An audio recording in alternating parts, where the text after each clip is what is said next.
नमस्ते। मैं उर्मिला वाणगांव से, वाणगांव देवाल ब्लॉक चमोली ज़िले से। बहुत दिनों बाद गांव लौटे और गांव की जो संपदा है, पहाड़ों की जो संपदा है, उस पर बात करते हैं फिर से। आप अक्सर देखते होंगे मैंने सीवकथॉर्न यानी कि अमेश के जूस के बारे में भी एक वीडियो बनाया था और बहुत लोगों ने मंगाया भी और मैंने उन लोगों तक पहुंचाया भी।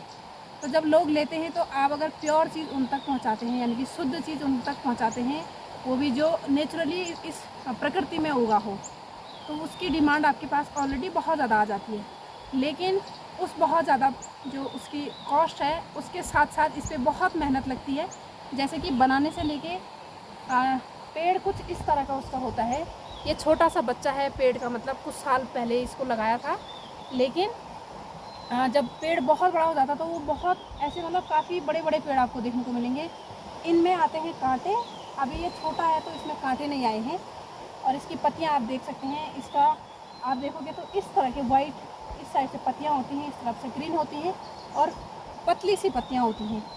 जब इसको निकालते हैं तो कांटों में निकालना बहुत मुश्किल होता है, लेकिन ये पेड़ बिल्कुल रास्ते पे है तो इसको इस पर निकालना आसान होगा। जबकि ये गदेरों में, चट्टानों में, मतलब बहुत कठिन रास्तों के बीच में उगता है, जहाँ पे जाना भी मुश्किल होता है।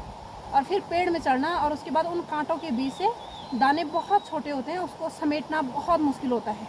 उसके बावजूद जब उसको निकाल लिया जाता है तो घर लाते हैं तो उसका जूस निकालना सारा जो उसमें हम कह रहे हैं कि दुनिया का सबसे अधिक मात्रा में विटामिन सी और ओमेगा 7 इसमें पाया जाता है, तो कितना एसिडिक वो होता होगा कि पूरे हाथ की स्किन को छिल देता है।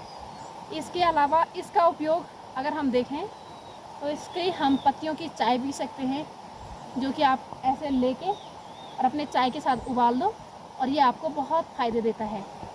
इसके अलावा इसकी जो दाने हैं वो वैसी जूस निकालने के बाद जो बच जाता है उसमें बचता है बीज और उसका जो बाहर का छिक्कल होता है वो बचता है। तो छिक्कल को पीस के पाउडर बनाया जाता है, जिसको आप खाने में यूज़ कर सकते हैं, पीने में यूज़ कर सकते हैं।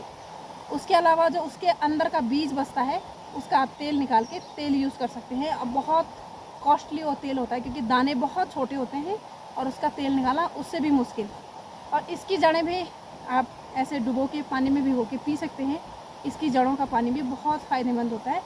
तो बार बार जब हम ऐसी चीज़ें आपको दिखाते हैं तो उसको दिखाने के पीछे एक उद्देश्य हमारा होता है कि आप अगर किसी चीज़ का प्रोडक्शन देख रहे हैं तो उसके पीछे की प्रोसेसिंग भी देखें कि कैसे उगता है, कैसे उसकी मेहनत लगती है, क्योंकि आप तक पहुंचने में उसकी बहुत सारे चरण होते हैं जिसमें होकर गुजरना पड़ता है, निकालना पड़ता है, छांटना पड़ता है, फिर जूस निकालना पड़ता है, फिर उसका पाउडर बनाना पड़ता है, फिर